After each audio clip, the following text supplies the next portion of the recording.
Hi everyone, welcome back to another video, and today is exciting. I got this in the post this morning and it's from Areej le Dore, the History of Attar collection. This is what the kind of outer box looks like, and then you kind of pull a little flap down here, and then the presentation is really nice. You get kind of a, presuming kind of a faux leather kind of look. So it's kind of got a leather kind of texture embossed in there, and then the lid kind of opens up and there's kind of a soft kind of, what would you call that, soft cotton kind of pad at the top, a card with the information on, and then the samples are presented in there. Lovely packaging, very nice. Just having a quick nosy at the Areej le Dore website, the sample set that he sent me is $65 if you want to purchase it. It does seem that it is available. New collection full set with a price of $1,725 US, currently reduced to $1,500. They are 48ml each, so a little bit shy of 50ml bottles. I'll put a screenshot of the information for you if you want to have a look. So what I'm going to do is, these are pretty expensive perfumes, so instead of spraying them on a piece of paper and doing a first impression, I'm going to spray them on skin. However, I don't have enough skin, so I'm going to split the video into two parts. This will be part one. I'll probably wear maybe 3 or 4 and then do another 3 or 4 in part 2. I'll see how strong they are in terms of like distancing on my arms. So we'll go through, we'll do at least 3, maybe 4 of these, and then we'll do the rest of them in part 2. And I'll just go in the order that they appear here in the box. So come back for part 2 as well. I'll try to do that tomorrow, so they're one after another. And yeah, we'll just do a first impression, see how they go, and then I guess at the beginning of part 2 tomorrow, I can kind of run over the far dry down of these as of my experience today. It's middle of the day, lunchtime today, and so tomorrow I'll tell you kind of how they dried down and then go on to the first impressions of the next set. So that out of the way, let's have a smell and see how they are. There is a card that comes with it, which if you kind of unfold, it gives you all of the different fragrances with a little bit of information. And so, yeah, this is quite cool. We'll go through one by one. I'll read you what's written and we'll have a smell. So the first one in the box is called Lemit Single note composition created by the unique and traditional Indian method of distilling dry clay in a copper pot. Lemit is not a perfume, but rather a bottled emotion that represents the moment of first raindrops hitting the dry clay soil. Sounds great to me. I love that kind of dry petrichor kind of smell, so this will be interesting. I'm going to spray this on this hand.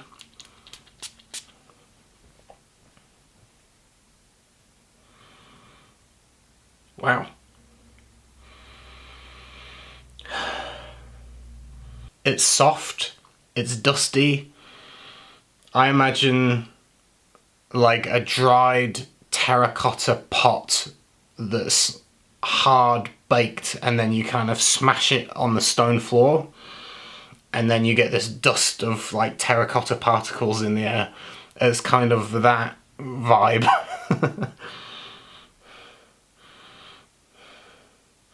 You get that kind of dusty, dry, broken, sun-baked clay, and it's hit the ground and kind of the dirt of the ground mixing in with it, and it's just this very pleasant, very dry, almost like sucking the moisture out of the air. Not much else to say on that. It's a singular, like it says in the description, a singular note of this kind of distilled clay. That's exactly how it smells. Like a broken terracotta pot on the ground, and you get the aroma. Very nice. I like it. I'm a fan of that kind of smell. So moving on to the first one, as a proper perfume, I guess. It's called Beauty and the Beast, and this is the colour of the juice, very dark, almost honeyed colour. We'll see what the description says. Beauty and the Beast, the most luxurious and costly natural ingredients of Indian perfumery, namely rose and oud, presented in a perfectly harmonious and classy composition. Top notes of Indian rose, heart notes of French cocoa, base notes of Indian oud distilled in rose water, and other various Indian ouds. So we're looking at a rose oud combo, and we'll give this a go. It's called Beauty and the Beast.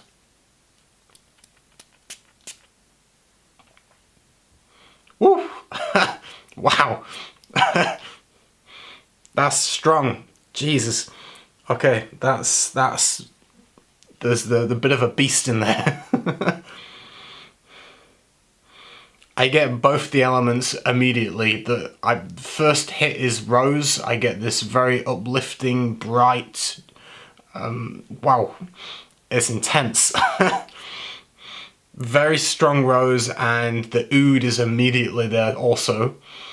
Maybe just a split second behind the rose, like initially it's like rose in the face and it's like whoa, and then you're hit with this slightly, I mean it's an Indian oud, it's a little bit of funk to it, a slightly barnyard animalic, a little bit goat hairy, but not overly dirty as some people, there's certain ways of describing oud that I'll try to avoid that I've also used in the past, but it's not like rear end funky, put it that way. It's like horsehair, goat's hair, that kind of barnyard smell without smelling gross.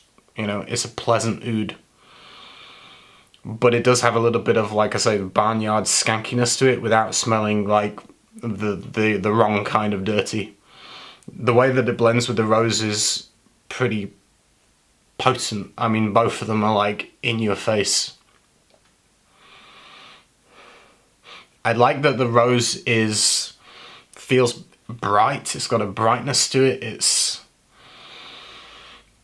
somewhere between pink and red in terms of colour. I mean, it's not a deep dark rose. It does have a lightness to it. You can imagine almost pink petals coming through.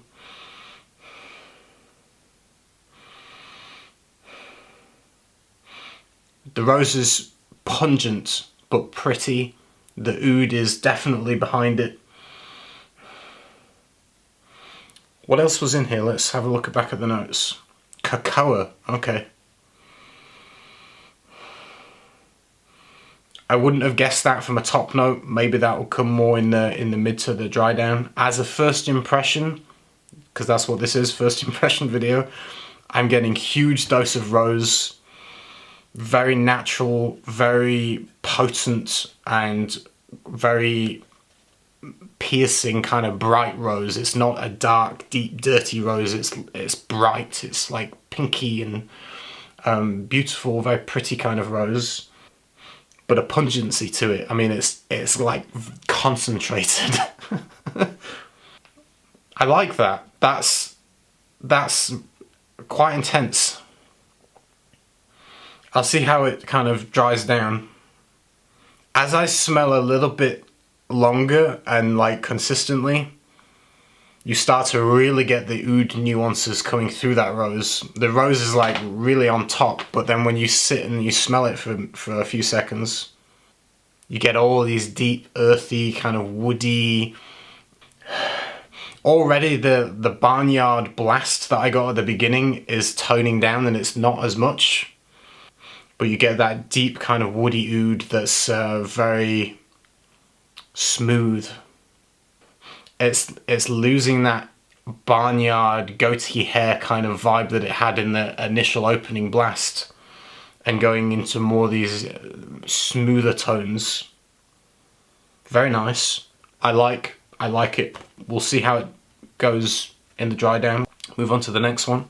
The next one in the box is called Gul Hannah. I might be pronouncing it wrong. So Gul Hannah reads, modern, fresh and floral take on one of the most gorgeous yet misunderstood Indian attars called Mendi Attar.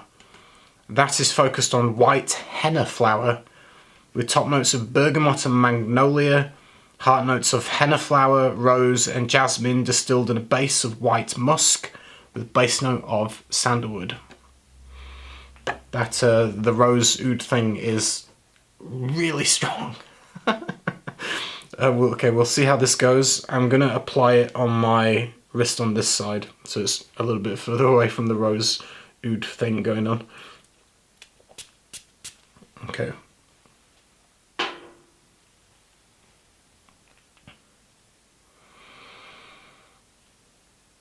Very smooth, very smooth.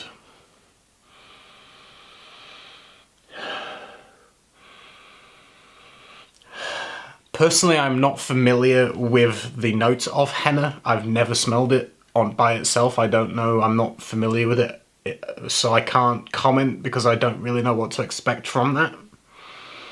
But I do get this very smooth, floral, and it's not indolic. Sometimes jasmine can be kind of a bit funky, a bit indolic. I don't get that. This is very, almost clean. It had a bergamot top note. I think you get a little bit of that, but it's more subtle. It's definitely not a blast of citrus in the opening. But there's something clean and fresh to it, I guess, used in a way that just makes the top a little bit brighter. Like I say, without having a blast of citrus, it definitely doesn't. But the top is nice. I like what I'm smelling.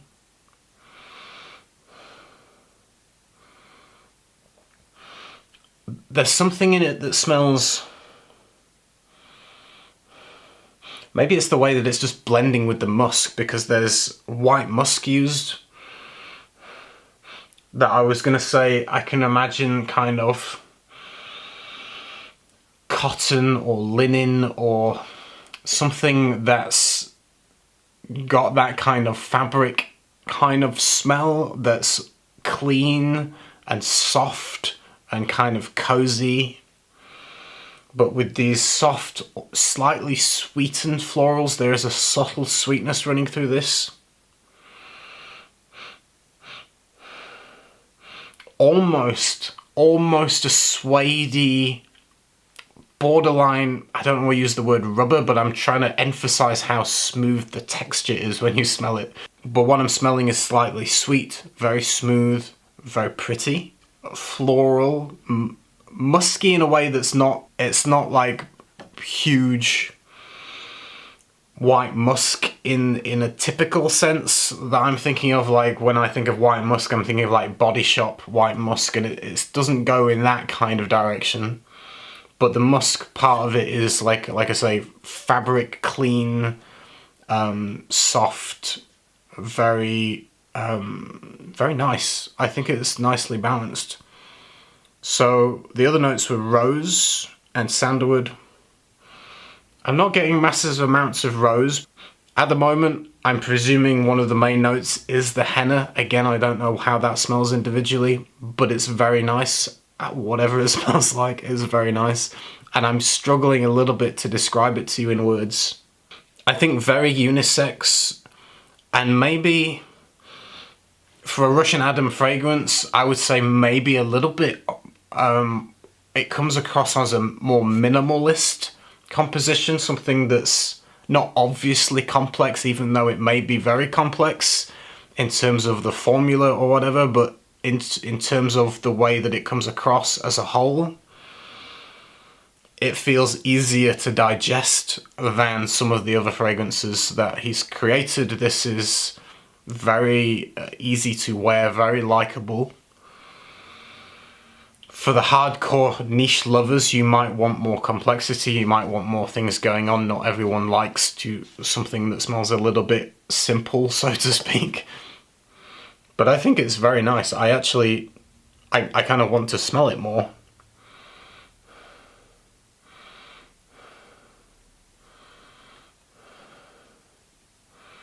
That one, although it, like I say, simple in a way, as in terms of how it comes across, it's a little bit addictive. I kind of keep wanting to smell more of it. So it obviously has an interest, because sometimes a simple or minimalist feeling fragrance can be boring and you don't kind of want to smell it more. This one I don't feel like that. I feel like I actually do want to smell it more. And that's cool. I like this. It's got an interesting sweetness to it. And I like that it's not overly indolic from things like the jasmine. It doesn't come across that way. I think maybe the white musk is helping, and the sandalwood give this very, like I say, clean, smooth, rounded sweetness to it. I like that. I would wear that. If I had a bottle of that, I would definitely wear it. I think it's very unisex as well. I think a woman would smell wonderful with this one. And in terms of like when to wear it, whew, springtime would be ideal, and autumn, spring and autumn, casual or dressed up. You could wear a suit with that. You could go out to a dinner date. You could wear jeans and a t-shirt. I think that's great. Although, like I say, maybe simple for some people in terms of what to expect from Areej le Dore, I think it smells nice. I like it. Okay, so we'll move on to the next one. This is the last one I'm going to do in this video, because I've got one on each hand and then I'll have one on each wrist. So tomorrow I'll come back and do the last 3 in the collection as part 2.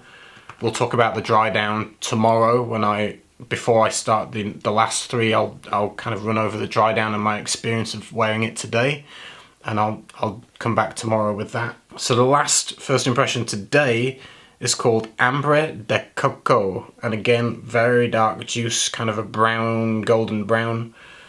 And this one reads, the most popular, complex and intense Indian attar, known as Amber Shamama, I can't pronounce certain words, transformed into a modern, sophisticated spicy sandal and oud chypre perfume composition. Top notes of a touch of peach, cocoa absolute, heart notes more than 50 various Indian spices and herbs, distilled in a base of pure Indian sandalwood, with the base notes of ambergris, Indian oud, oak moss, and an amber accord. So this sounds like it might be pretty intense and kind of complicated. So we'll give this a go on this arm. I'm a little bit worried because I've got 2 probably potent perfumes on the same area of body. Whoa, Jesus, I can smell it from here. Oh my lord. I haven't moved my head and it's really strong. Wow. That's a little bit funky. I'm not gonna lie, that's got a funk to it. Okay. I have to be dead honest. This is gonna be like skin chemistry dependent for sure. Like, not everyone's gonna get this. The first smell, and I'm sorry if this offends, but I can't like not. There's a little bit of like urine kind of funk to it, and a little bit like a urinal cake. Like if you. But I apologize, that's not, it's just a top note, but like what I'm getting there, it's a little bit stale urinal cake vibe on my skin. Now, on someone else's skin, maybe not, and I think maybe depending how your memory and wiring in your brain is done, not everyone's gonna get that, I'm sure. It's a little bit funky for me, honestly. I'm not a fan of the top. I'm going to stick with it. So let me go over the peach. See, it's changing. Already it's changing. And it's changing for the better. I'm not a fan of the top note. That was intensely, like, pungent, skanky kind of opening for me. Already it's much nicer. It's mellowing out almost immediately. I do get a sense of a peachy vibe. So let's go through what was in here. Cocoa, 50 different spices and herbs in Indian sandalwood with ambergris, Indian oud, oak moss and amber. It's not overly spicy, it's not overly green. I think you get touches of a herby kind of feeling to it. There's no way that you can smell specific notes in this that way, I don't think. Very difficult. It's very evenly blended as a whole thing that's like created a new smell on its own. Does that make sense? It's like an accord of itself, even though it's got all these things in it. Way more pleasant already. I really was not a fan of the initial. That's like way intense for me. There was like almost like I say, urinal cape, toilet cleaner, stale urine, pissy kind of funk to it. And that lasted maybe, what, a minute maybe? And then it tones down and it completely changes. I get a little bit of the peachy thing, but not huge, but you can kind of get it. To me, I'm getting kind of a weird, slightly floral smell. Maybe a little bit herby, but again, it's not overly green or anything like that you would imagine. Definitely not overly spicy. I don't get any specific obvious spice hitting me in the face. It's like dabbles of little bits of all sorts kind of going on. That's how it feels. The funkiness, the skank has definitely gone now. It's subsided, which is good for me. I'm not sure how to describe it though. It's kind of woody. I think already you can get kind of the effervescence of the ambergris. Kind of a difficult perfume to describe in words. I think you really have to smell it to get it. Interesting. Okay, I'm gonna like clear my nose for a second and I'm gonna go back through all of them. Now it's been a few minutes since I applied them and we'll just see how they change as an initial top note. I have cleared my nose. We're gonna return. So the first one was called Beauty and the Beast, and that was on this hand. This has almost got like a Rose Taif kind of note, like I said, kind of pink, and it's not, I was gonna say it's not changed that much. If anything, the rose smells even more on the top and less oud now, weirdly. The oud was really obvious in the initial opening. Now the oud is kind of seemingly disappeared into the background, and I'm getting a very rosy scented perfume right now. There are a lot of rose oud combinations in perfume out there, so I think this will be hit and miss for some people maybe. If you're sick of rose ouds, there's a good possibility you're maybe tired of the combination. And this does deliver it well. I prefer this over a lot of rose ouds that I have smelled. There's no stickingly cloying sweetness to this like in some others that I can think of. And others are like the rose is a little bit artificial. There's usually kind of a Middle Eastern pungency to some of the rose ouds, like Montal and Mancera kind of things going on. This is way more high quality natural smelling. The oud smells great, although a little bit, like I say, barnyard funky in the top note. As it dries down, really going into the rose now.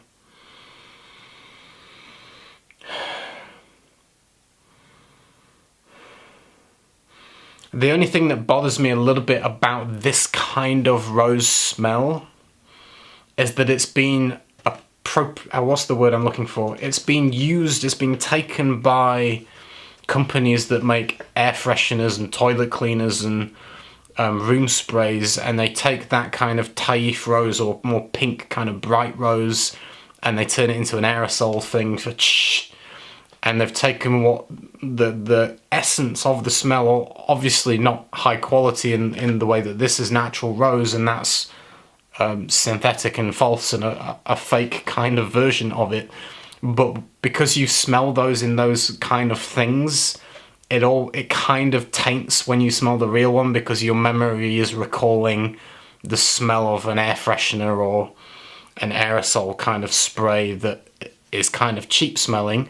So when you smell this, although you know this is high quality and natural and smells good, your brain has an association with that, which is unfortunate, but that's maybe other people, if you're not, like, I remember, like, when I was working offshore in the public kind of toilet areas in the ship, they would often have Middle Eastern, because it was in Dubai, offshore Dubai, they would have a Middle Eastern aerosol bathroom sprays, and they would often be pink rose. And so my brain is kind of wired when I smell a pink rose that I think of a bathroom spray, which isn't ideal. If you haven't got that mental conditioning, then you won't get that connotation. But really, very beautiful, I think, very well done. Like I say, heavily focused on that kind of more pink smelling rose at the moment. So we'll move on to, I think I sprayed this hand next, which was Gul Hena. I don't know how to pronounce it, but the one with henna flower. I like that one. It's almost got like, it could be like your natural skin scent if you were like super cool. I can't explain it. Like, have this natural body odor that smells awesome. Like, this is, it could be almost like that. Like, it smells so skin-like in a way. There's just a subtle hint of a sweetness. The floral isn't overly floral in a way. The jasmine is not indolic, it's clean. I think the white musk helps with that clean smell. Like I said, from a first impression, it might be too simplified or minimalistic smelling for some Areej le Dore collectors that like that pungency and complication and all these kind of things happening. You might think, oh, this is boring in comparison, but to me, it is kind of addictive. I like smelling that. Very pleasant. I would wear that one. I enjoy that. Very nice, very smooth. Again, hard to describe in a way. It's quite unique in a sense, although it smells familiar at the same time. I'm enjoying that. I would definitely wear that, and I'd enjoy smelling it on someone else as well. So the last one, to go back to this one, Ambre De Coco. Top note, not for me. Super pungent. If you're spraying it before going out, give yourself 10 minutes before you leave the house. It's intense. Wow. It's changed. Like I said, that funk thing only lasts a minute or so, and then it does go away. So don't be like totally scared of it. And not everyone will get that, I don't think. I think very probably skin chemistry dependent, probably a little bit on the climate as well. If you're in Texas or somewhere that's more hot, you might not get the same kind of things coming off your skin. If you're in a colder climate, you know, if you're up in Sweden or Finland or somewhere, it might be different again. So I think that'll be unique to everybody that tries it. Again, I do get a little bit of the peach kind of vibe going on. Again, not overly spicy, not overly herby, although there's 50 different spices and herbs. You don't get a face full of herb and spice.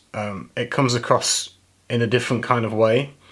Slightly more floral, a little bit of that sparkly kind of ambergris, holding it all together. The Indian oud isn't hitting me in the face. I'm not getting any kind of skank or any kind of obvious oud note as it is at the moment. I think this one will be interesting as it dives into in the deeper mid and the base. So we'll come back in part 2 and I will describe how these changed today, over the period of today and tonight, and I'll run over them in the first section of part 2 to cap over these ones. I'll write notes today on how they changed in the dry down, and we'll come back, let you know how they are, and then we'll finish off with the final 3. I'll see you tomorrow with part 2. Thank you to Russian Adam, who very kindly sent me these. He reached out to me on Instagram and offered to send me the samples obviously I was delighted. I'm always happy to smell his work, and always interesting to smell what he's created next. So thank you to Russian Adam, hope you're doing well, and I'll see you tomorrow with part 2. Take care everyone, bye. One time he disappeared for 2 or 3 days. When he came back, they asked him where he'd been, and he said, "Oh, just sailing."